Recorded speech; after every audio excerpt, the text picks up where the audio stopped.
Segunda-feira, 1º de setembro de 2025. Parabéns, Mogi das Cruzes!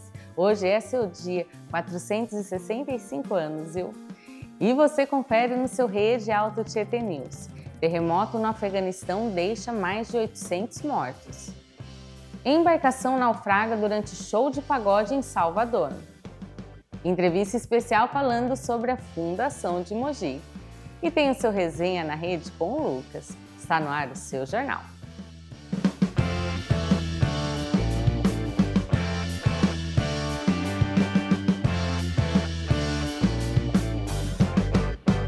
Terremoto no Afeganistão deixa mais de 800 mortos e quase 3 mil feridos. Olha só, moradores imploram por ajuda e governo pede socorro internacional. O tremor de magnitude 6 ocorreu na madrugada desta segunda no leste do país, a cerca de 130 quilômetros da capital, Cabul, e a uma profundidade de apenas 8 quilômetros. A superfície rasa intensificou a destruição. Vilarejos inteiros foram destruídos, com casas de barro desabando nas encostas. O terremoto foi sentido também na capital e em regiões próximas à fronteira com o Paquistão. O governo afegão disse que esse é um dos piores terremotos da história do país e que todos os recursos disponíveis serão utilizados para salvar vidas. Segundo o Ministério da Saúde, o número de mortos e feridos ainda pode aumentar, já que muitas regiões permanecem isoladas e ainda não conseguiram enviar informações atualizadas. Moradores relataram que crianças, mulheres e idosos estão presos sob os escombros e pediram socorro urgente. Nossas casas sumiram. Temos mártires em todas as famílias, disse um morador de Mazar-Dara. As equipes de resgate trabalham com dificuldade em áreas montanhosas de difícil acesso, muitas com estradas bloqueadas. Helicópteros estão sendo usados para o resgate e transporte de feridos aos hospitais. A ONU informou que várias de suas agências atuam na região, prestando apoio em 4 províncias atingidas. Além do terremoto inicial, pelo menos 5 tremores secundários foram registrados nas horas seguintes, com magnitude entre 4,3 e 5,2, segundo o Serviço Geológico dos Estados Unidos. A província de Kunar, uma das mais afetadas, já tinha histórico de enchentes e terremotos. A região fica sob uma falha geológica entre as placas tectônicas da Índia e da Eurásia, o que a torna altamente suscetível a abalos sísmicos. No ano passado, uma série de terremotos no oeste do país matou mais de 1.000 pessoas e a gente segue acompanhando e está atualizando sobre o caso. Uma embarcação naufraga durante um show de pagode em Salvador. Gente, olha, instrumentos musicais caíram no mar, mas ninguém ficou ferido. O caso aconteceu na tarde de ontem na orla do bairro de Ribeira, em Salvador. Uma balsa afundou enquanto a banda de pagode O Cínico se apresentava em uma festa improvisada. Vídeos que circulam nas redes sociais mostram um momento exato em que participantes da festa entram no mar para tentar resgatar os instrumentos musicais que caíram na água. Segundo a Marinha do Brasil, por meio da Capitania dos Portos da Bahia, o evento não foi comunicado com antecedência, como exigem as normas. O vocalista da banda se pronunciou nas redes sociais e disse que o naufrágio foi causado por excesso de peso na embarcação. Segundo ele, alguns instrumentos e equipamentos de sonorização foram perdidos, mas ninguém se feriu nem foi afogado. Menos mal, né? Já faz algo sem organização, sem informar a Marinha, pelo menos foram só os instrumentos musicais. O artista agradeceu pelo fato de todos estarem bem e disse que a banda vai se reerguer. Vamos orar para Deus e construir tudo de novo. É marcha, declarou. Vamos para o Alto Tietê? Agora a gente vai falar de emprego. O Alto Tietê começa a semana, olha gente, com mais de 4.000 vagas de emprego disponível. Se você está precisando, presta atenção. As oportunidades estão distribuídas entre Mogi das Cruzes, Suzano, Itaquá, Guararema e Arujá. As vagas são oferecidas por programas municipais e abrangem diversas áreas e níveis de escolaridade. Os interessados podem se candidatar de forma online ou presencial. Em Mogi das Cruzes, são 864 vagas disponíveis pela plataforma Mogi Conecta. Em Suzano, o programa Mais Emprego oferece 941 vagas e o atendimento é feito pelo site também em 2 unidades dos centros, que fica em Suzano, bem na região central, e no Nagumo, para quem quiser. Itaquaquecetuba tem o maior número de vagas, com 2.233 oportunidades disponíveis pelo programa Itaquá Mais Emprego. O cadastro pode ser feito online ou na sede do programa no centro da cidade. Em Guararema, o Serviço de Atendimento ao Trabalhador tem 266 vagas disponíveis, incluindo oportunidades para auxiliar de produção, motorista, cozinheiro e estágios na área de Educação Física e Direito. A Arujá disponibiliza 402 vagas pelo programa Arujá Emprega. Os interessados devem se cadastrar pelo site ou comparecer à unidade no Jardim Modelo. Setembro começa com calor, ar seco e pancadas de chuva mal distribuídas em várias partes do país. A primeira semana do mês deve ser marcada por tardes quentes, mais horas de sol e instabilidade no final do dia. Ventos fortes e mudanças no tempo também estão previstos em alguns estados, por conta de sistemas de baixa pressão que atuam na América do Sul. Tá chamando calor porque a primavera chega no final do mês, né? Os termômetros devem marcar temperaturas elevadas e a umidade do ar segue em queda, especialmente nos horários mais quentes do dia. É bom se hidratar, viu, gente? Em algumas regiões há risco de ondas de calor e chuva rápida, acompanhada de rajadas de vento. Meteorologistas alertam para o avanço do fenômeno Laninha, que ainda não está totalmente formado, mas deve ganhar força nos próximos meses e influenciar o regime de chuvas no país. Ao longo de setembro, a tendência é de um mês de transição, com calor intenso e chuvas irregulares, principalmente nas tardes. Vamos ver como fica o clima para amanhã no Alto Tietê. Em Suzano, o dia começa nublado com clima fresco. À tarde, as temperaturas tendem a subir, mínima de 15 graus e máxima de 26.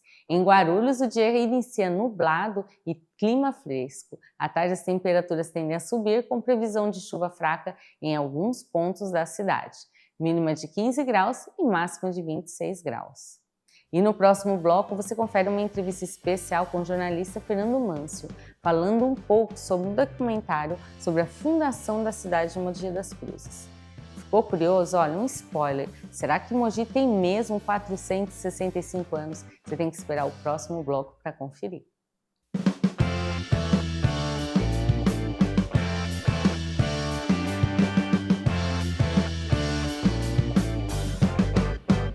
Com a chegada do frio, um gesto de solidariedade pode aquecer muitas vidas. A campanha do Agasalho de Mogi das Cruzes já começou. São mais de 250 pontos de arrecadação por toda a cidade. Doe roupas, meias e cobertores em bom estado para aqueles que mais precisam, inclusive os pets. Acesse o site da Prefeitura ou o QR Code e participe. Neste inverno, a moda é doar. Prefeitura de Mogi das Cruzes. Mogi, cidade que abraça. Cuide do seu bem maior, cuide dos seus olhos e da sua visão aqui no Hospital de Olhos Alto Tietê. E para a gente cuidar aí dos olhos, tem uns cuidados básicos que são essenciais para a saúde dos olhos. Você evitar de coçar, manter a lubrificação, o uso excessivo de telas também pode atrapalhar, usar óculos somente com proteção UV e manter uma alimentação rica em vitamina A. E é claro que a realização dos exames também não podem faltar. E aqui no Hospital de Olhos você encontra a mais alta tecnologia para alguns exames específicos, como mapeamento de retina, retinografia, microscopia especular e entre outros exames. Inclusive agora estão aceitando os convênios Bradesco, MedService, Omint, Skill e Keep. E aqui você tem os cuidados da melhor maneira possível. Cuide do seu bem maior, cuide dos seus olhos aqui no Hospital de Olhos.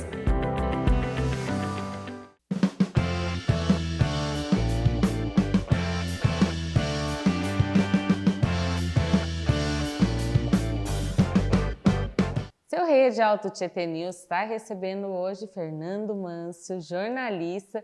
Tudo bem, Fernando? Como vai? Tudo jóia? Eu tô bem. Então tá bom. Fernando, eu vou começar esse bate-papo falando que hoje é aniversário de Mogi.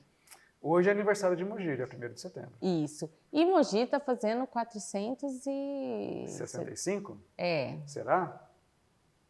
Não sei, viu? Tem alguém que está fazendo um documentário que está questionando um pouquinho essa data aí de Mogi dos seus 475 anos. Pois é, né? A gente, baseado no livro do Isaac Greenberg, o Gaspar Vaz, fundador de Mogi das Cruzes, a gente bolou um documentário. Ele fala a gente porque sou eu, o Eberton Moraes, proprietário da produtora WSM Produções, o Alan Caetano, que é diretor musical e também gestor em projetos culturais. Nós três nos juntamos bolamos esse projeto, enviamos para o Ministério da Cultura para apreciação via Lei Rouanet. O projeto foi aprovado pela Lei Rouanet e agora a gente está, então, numa fase de captação de recursos para a realização dessa produção. Mas baseado nesse livro do Isaac, né? Tendo ele como norte, como bússola, a ideia é justamente levantar esse debate social, cultural, sobre a fundação de Mogi.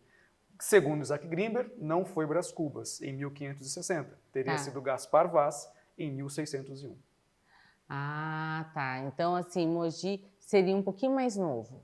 Mogi seria uma cidade mais nova, aí, quase uns 40 anos mais nova. É um pouquinho só, né? Pouca coisa. E, assim, é um documentário, a gente brinca, né? Assim, uma polêmica, porque vai, no mínimo, despertar curiosidade, né?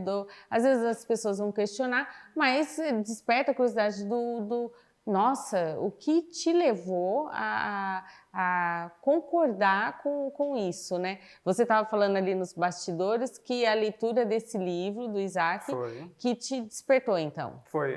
Esse projeto eu tive a ideia dele há 20 anos. Em 2005, eu morava no distrito de Mogi, chamado Taiaçupeba, fazia um serviço voluntário na escola lá do distrito, ficava na biblioteca, às quartas-feiras à tarde, que eu ficava pegando os livros e entregando o livro para os alunos e anotando ali. Em 2005, o smartphone não existia.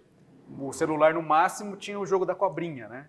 E então não tinha muito o que fazer, cheio de livros, eu comecei no mínimo vai ler, né? Comecei a olhar os livros, né, capas, e quando eu me deparei com esse livro do Isaac, me chamou a atenção porque o título já é polêmico, né? Sim. Gaspar Vaz, fundador de Mogi das Cruzes. E eu aprendi na escola que seria Brás Cubas e não Gaspar Vaz, em 1560 e não em 1601. Eu li o livro e, como eu já era formado em rádio e TV, eu me formei em rádio e TV primeiro, para depois me formar em jornalismo. Em rádio e TV você tem a matéria que é de roteiro, então você aprende a fazer roteiro. Tá. E aí eu falei, cara, isso aqui dá um documentário. Em 2005, lá com os meus 23 anos mais ou menos, obviamente que eu até tentei via Lei Rouanet, mas não tinha conhecimento, não tinha bagagem para isso, não deu certo.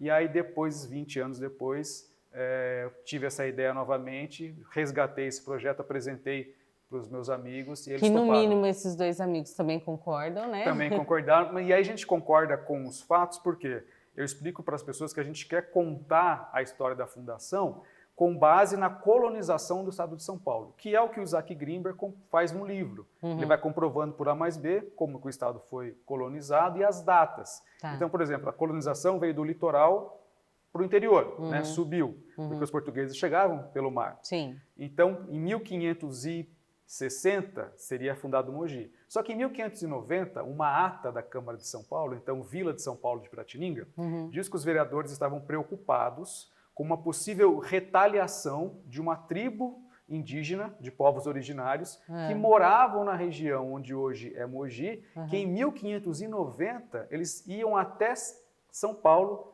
atacar os moradores de lá. Então, até o Isaac faz essa contestação no livro, se em 1590 uma tribo indígena tão feroz saía da onde é Mogi para atacar as pessoas em São Paulo, como que ela permitiria que um vilarejo muito menor existisse do lado deles? Sim. Esse é um dos argumentos que o Isaac apresenta. Ah, tá. Então, assim, baseado, lógico, nessa, né, todo um estudo histórico, não é assim, o livro, então, na verdade, passa dados históricos, assim, que te leva a contestar, e aí, a partir disso, você, juntamente com seus dois amigos, juntaram mais material, foram atrás de mais pesquisas. Sim, além do livro que norteia, né, durante o documentário nós vamos entrevistar outros historiadores que vão apresentar ou fatos que eles acreditam ser contrários ao que o Isaac defende, ou favoráveis ao Isaac, e dar a visão deles do porquê até hoje existe essa dúvida ainda. Sim, e, bom, o que você acha que o documentário de vocês, né, pode causar alguma polêmica ali, né, lógico, ou levar mesmo a esse questionamento em novas pesquisas, às vezes até para mudança de data de Mogi? Sim, a ideia inicial é até essa, nem tanto da polêmica, mas de você iniciar um debate, iniciar esse debate social, cultural, trazer isso à tona, né, para de uma maneira ou outra esclarecer essa dúvida, pelo menos. Porque hoje existe essa dúvida, querendo ou não. Tá. Se foi Brás Cubas, se foi Gaspar Vaz. Por que a gente não esclarece? O livro do Isaac foi lançado em 1980. Então já vai para 45 anos que esse livro existe e até então nada foi feito. Bom, Mogi tem 475, Itaquá vai fazer na semana que vem 475, e São Paulo também é a cidade mais velha, né? Mas seriam as 3 cidades ali do estado de São Paulo mais velhas, né? Não, na verdade as 3 mais velhas elas são do litoral, né? Você entendi. tem São Vicente, no estado de São Paulo, São Vicente, Santos, Bertioga. Porque era o caminho ali que era o pessoal dos chegou. Portugueses. Tá, mas Mogi, se entrar nessa de perder alguns anos, ali vai ficar mais... Talvez ela caia nesse ranking, né, das cidades mais antigas. Isso é uma tendência, pode ser que aconteça. O documentário, a previsão de sair... bom, vocês estão na fase de captação de recursos. Isso, foi aprovado pela Lei Rouanet. Agora a gente está autorizado a captar recursos junto com as empresas que queiram patrocinar o projeto via Lei Rouanet. Lembrando que o legal da Lei Rouanet é o seguinte, que a empresa que quiser apoiar o nosso projeto, por exemplo, ela pode nos doar 4% do imposto de renda que ela vai pagar no ano que vem, por exemplo. Ela já tem que pagar, ela já tem que pagar o imposto de renda. Então esse dinheiro, 4% desse dinheiro, ela pode passar para o projeto. Em contrapartida, ela recebe um certificado de que ela fez essa doação e apresenta esse certificado para o imposto de renda. Fala, olha, do total que eu tenho que pagar, está faltando 4% aqui, porque eu doei para esse projeto. E aí, esses 4% são abatidos 100% do pagamento. Entendi. Ou seja, a empresa não gasta nada a mais, porque é um dinheiro que ela já vai ter que gastar. Sim. Ela já vai ter que pagar para o governo de qualquer maneira. Então, melhor é destinar para alguma causa assim, social ou alguma causa cultural que faz muita diferença. Com certeza. Então, assim, olha, é até legal você explicar, porque os empresários, as grandes empresas ali já conhecem, mas isso desperta ali para destinar de uma maneira ali que seja útil, né? Sim. E que só vai agregar, no mínimo, assim, despertar um interesse cultural das pessoas. Sim, porque nos últimos anos a gente veio com alguns debates de rede social, principalmente, né, de muito fake news, muita desinformação, muitas críticas e preconceitos em relação à Lei Rouanet. Só que a verdade é essa. O dinheiro não vem do governo para o projeto. O governo autoriza que empresas, e aí empresas que estejam no lucro real, cadastradas no lucro real, é importante ter essa saliência, que elas possam destinar 4% para o projeto. Olha, né, eles estão nessa fase aí de captação de recursos. Então, pessoal, se vocês se interessaram, né, os empresários, as empresas quiserem entrar em contato, está aparecendo no Instagram tanto do Fernando quanto dos seus outros 2 amigos, sim, né, que estão juntos nesse projeto. E é nessa fase tão importante que é a de captação de recursos para esse documentário sair do papel, certo? Sim, vale ressaltar também que o projeto não apenas engloba o documentário, né? É um projeto muito mais complexo. Para a gente poder apresentar para o Ministério da Cultura, existe necessidade de uma contrapartida. Então, por exemplo, nós temos lá 2 exibições gratuitas no cinema, exibições em escolas, exibições em espaços públicos, debates, então vão ser feitas rodas de debate sobre o tema. Tudo isso a gente apresentou dentro do projeto para o Ministério da Cultura para ter a aprovação da Lei Rouanet. Então, existe uma contrapartida nossa também para que o Ministério pudesse nos autorizar a realizar esse projeto. Porque não há no projeto de incentivo à cultura, nesse caso, Lei Rouanet, não existe a questão de lucro, né? Não. Ninguém está ganhando dinheiro. É, no máximo, o custo da produção. E é de fomentar a cultura, né? E é de fomentar a cultura. Isso. Fernando, eu queria ter mais tempo ali para você falar mais, mas também não pode dar tanto spoiler, né, sobre o documentário. Tem que esperar um pouquinho.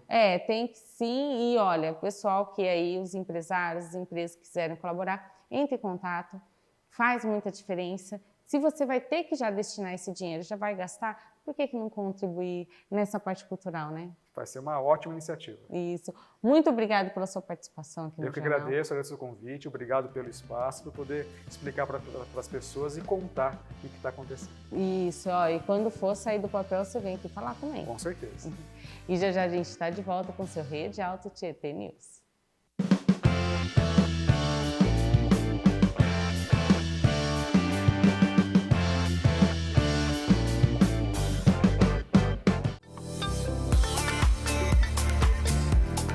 primavera-verão já chegou aqui na Leia Fashion e tudo que há de mais moderno do mundo da moda você já encontra aqui nas araras da Leia Fashion em Suzano. Vem ver comigo!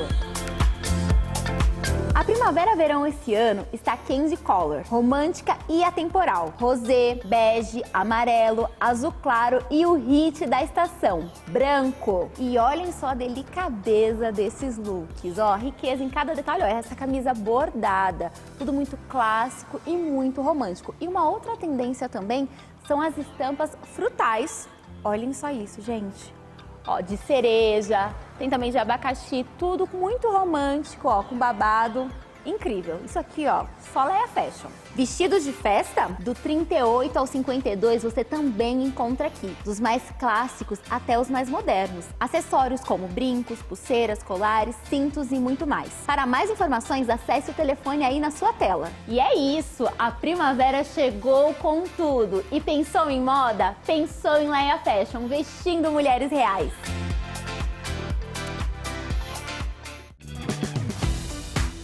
Olha só que bacana esse outdoor digital. Eu vou anunciar a minha empresa. São mais de 2.000 vezes por mês que ela vai aparecer aqui. A vantagem desse painel é que fica em uma das ruas principais de Suzano. São milhares de pessoas passando por dia, tem semáforo perto, ponto de ônibus, prefeitura e mercado trazendo muita visibilidade. Eu andei me informando e os preços são super acessíveis. E eu tenho certeza que você não vai querer deixar a sua empresa escondida por aí. Eu aprendi faz muito tempo que a propaganda é a alma do negócio. Então já entre em contato pelo telefone que está aqui na sua tela e eu tenho certeza que o painel da Baruel vai te surpreender.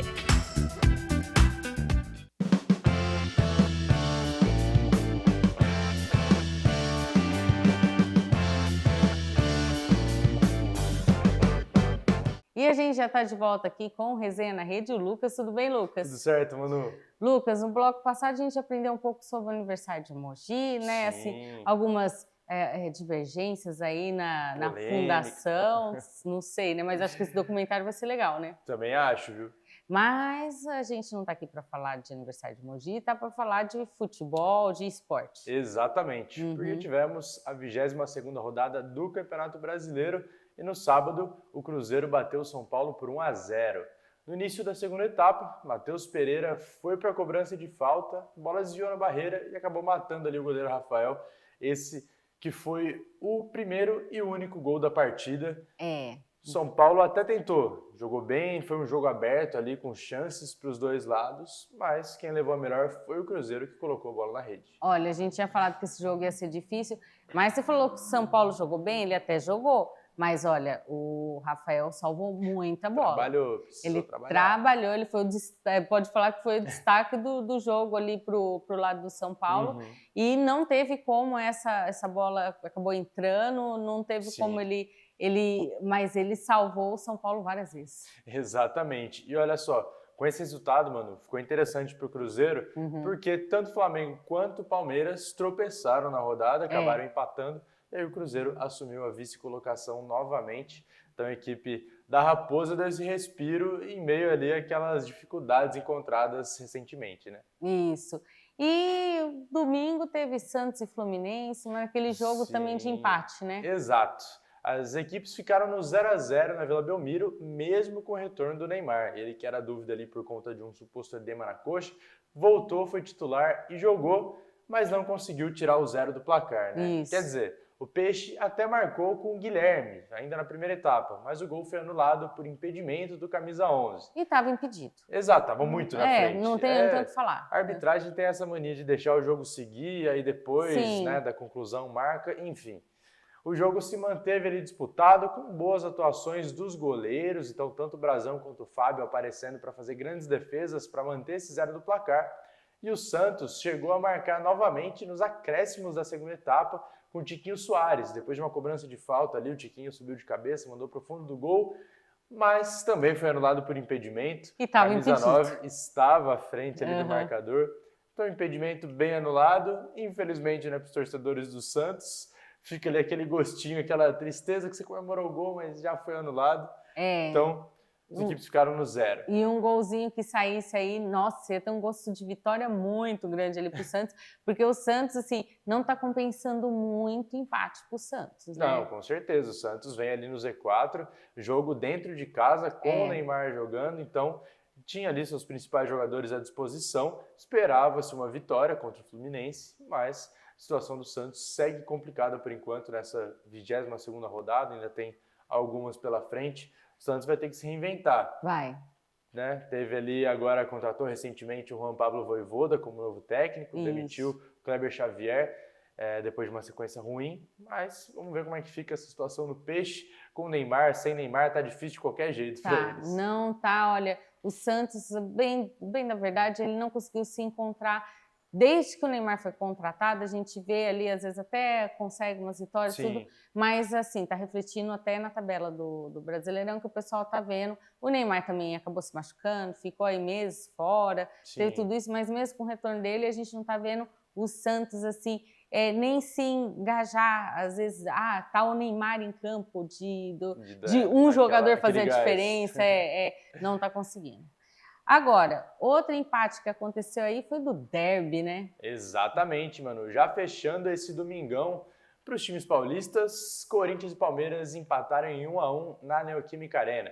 O Verdão pressionou e dificultou a saída de bola do Corinthians. E aí acabou abrindo o placar com o Vitor Roque, de pênalti, aos 14 minutos da primeira etapa. O Corinthians reagiu e chegou ao empate pouco tempo depois, ali aos 26 minutos.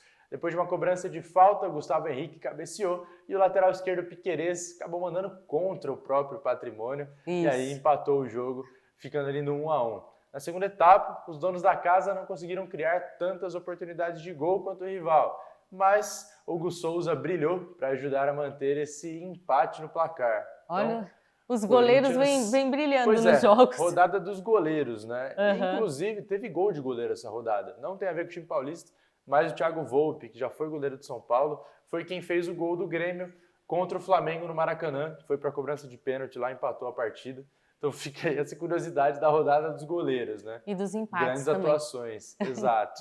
E um destaque também para uma equipe paulista, mas do interior paulista, né, mano? Mirassol, que goleou o Bahia por 5-1. Esse foi o destaque. O Mirassol vem jogando bem. Exatamente. Vem se destacando. Muito. Eu confesso que o Bahia está muito bem. Eu achei que assim, ou iria ficar no empate, ou o Bahia até ia ganhar. Sim. Apesar do Mirassol, ele ia dar trabalho. Mas esse destaque de 5-1, uma goleada, assim, nossa. Mirassol se consolidando aí como a sensação desse Campeonato Brasileiro, né? É uma equipe que vem com um trabalho já de longe, tem ali uma boa base, uma boa estrutura, então tá fazendo valer, a gente tá vendo a resposta em campo, né? Muitos, como a gente citou aqui, acreditavam que a equipe ia ser aquele bate-volta, que chegou na A, voltou para B, mas não é o caso do Mirassol, tem jogo a menos e tá figurando lá em cima na tabela. Então, é um campeonato aí para o Leão se orgulhar e se orgulhar muito. Se orgulhar e saber, assim, ele está melhor do que muito time ali de nome, né, de renome, assim, que a gente vem falando aqui. Às vezes não tem uma estrutura tão forte quanto um São Paulo, um Corinthians, ali, um Palmeiras, né, de preparo de time e tudo mais, e está conseguindo fazer a sua história e marcar a sua presença, carimbar aí na Série A, né? Exatamente, mano. Então, olha, fica aí um destaque pro Mirassol aí contra o Bahia, né? Exato, na busca pela vaga para Libertadores. Vamos ver.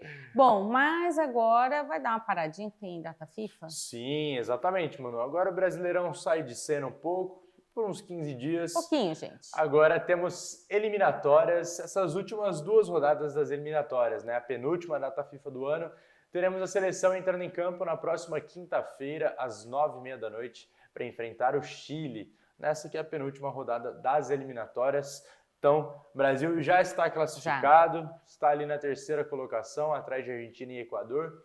Busca, né, uma melhor colocação, é verdade, mas a seleção teve alguns cortes, né, mano? Algumas mudanças devido a lesões, como o caso do Joelinton, aí saiu, entrou o Samuel Lino. Temos outros nomes ali da seleção brasileira que acabaram se lesionando. E aí tivemos umas convocações de última hora. Neymar está ausente. Não está na convocação. Pois por mais que estivesse à disposição, não foi chamado. Eu achei até que não ia jogar nesse jogo do Santos. Sim. Mas ele estava bom para jogar. Mas assim, o Ancelotti, eu estou sentindo que ele vai ser aquele técnico com mais autonomia. Exato, né? exato. Assim, Mais de peso. E vai testar alguns nomes, tudo. O Brasil, bem da verdade, não fez uma excelente campanha nas eliminatórias. Sim. A gente, com essa mudança de técnico, tudo, vamos ver como é que vai ser. Pelo menos tentar aí firmar os 2 últimos jogos, né, que vão ter, aí melhorar a posição e se manter aí com uma cara mais de Brasil, né, de seleção. Exatamente. A gente espera, né, que o Brasil jogue como o Brasil, como a gente conhece a seleção brasileira. Depois desses confrontos, né, pelas eliminatórias, que na semana que vem, a gente comenta um pouquinho melhor na quinta, mas na semana que vem o Brasil enfrenta a Bolívia fora de casa, e aí depois teremos amistosos asiáticos, né, a seleção brasileira encarando o Japão e a Coreia do Sul na data FIFA de outubro, e aí depois, ano que vem, tem mais alguns amistosos, e aí já é Copa do Mundo, então o Ancelotti começa a ajustar alguns pontos já nessa seleção. E eu já vou te convidar para o nosso Resenha na Rede, dessa vez ficar para sexta, para a gente poder comentar o jogo de quinta-feira. Exatamente, mano. Viu, gente? Ó, vai ser, anotem na agenda, que tá na tela vai ficar para quinta-feira e o Resenha na Rede vai ficar na sexta, porque o jogo acontece na quinta-feira, né? Exatamente. Pouquinho depois ali do jornal, então na sexta a gente traz todas as informações da seleção brasileira, né, mano? Bom, vamos mudar de esporte, falar de vôlei, de Paulistão, que o Suzano teve destaque aí, ganhou, né? Exatamente, mano. O Suzano Vôlei venceu o Climed de Atibaia por 3-0, jogando fora de casa nesse final de semana. Com o resultado, a equipe foi a liderança do estadual. Tá então, começando, né? Exato. Mas é sempre bom começar daquele jeito. Vitória por 3-1 contra o Mogi na primeira partida. O derby, depois né? venceu ali a equipe do Atibaia.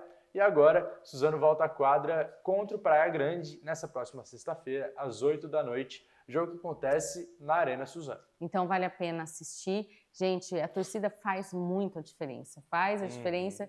E no Arena ali, garanta seu ingresso, depois vai ter troca de ingressos, tudo direitinho. Se informe aí no Instagram do Suzano Vôlei, que vai estar explicando para assistir esse jogão. E promete, vamos ver se vai vir uma terceira vitória consecutiva, hein? Pois é, torcemos para que sim. Isso.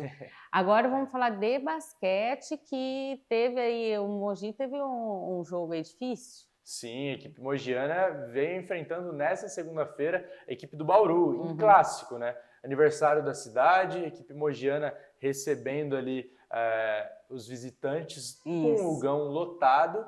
E olha, a equipe mogiana, além desse confronto de hoje que está acontecendo, vai enfrentar também a equipe do Osasco na quarta-feira. Então, já encerrando essa primeira fase, Mogi enfrenta ali no dia 3, às 8 da noite, a equipe do Osasco.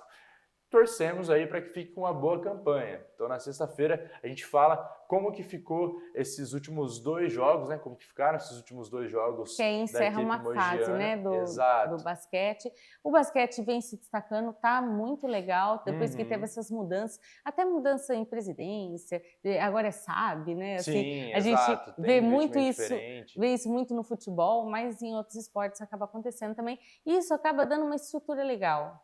Ali, o pessoal às vezes brinca, né? Nossa, tá privatizando o time. Mas assim, às vezes, dependendo do tipo do que você vê, né, ou do que o time está precisando, faz diferença, isso dá um gás aí, contratação nova, o salário que é pago em dia e tudo mais, e espero que aí o Mogi Basquete se destaque e continue fazendo um bom campeonato, assim como o vôlei, o Suzano Vôlei tem feito também, né? Exatamente, a gente torce para que o Mogi volte a figurar ali, sempre brigando pelas taças. E, é claro, seguimos acompanhando por aqui. Isso. Sexta-feira, então, o Lucas vem para falar aí das eliminatórias da Copa e para trazer atualização também para os jogos aqui da região, né, Lucas? Exato, Manu. Lucas, brigadão, viu? Eu agradeço. E a gente fica por aqui. Uma ótima noite para vocês. Reapresentação desse jornal cedinho, 7h30 da manhã. No nosso portal tem as atualizações, tudo que a gente fala aqui. E no YouTube da TV, toda a programação da Rede Alto Tietê. Não deixe de assistir a gente no canal 527 da Claro. Até mais. Até.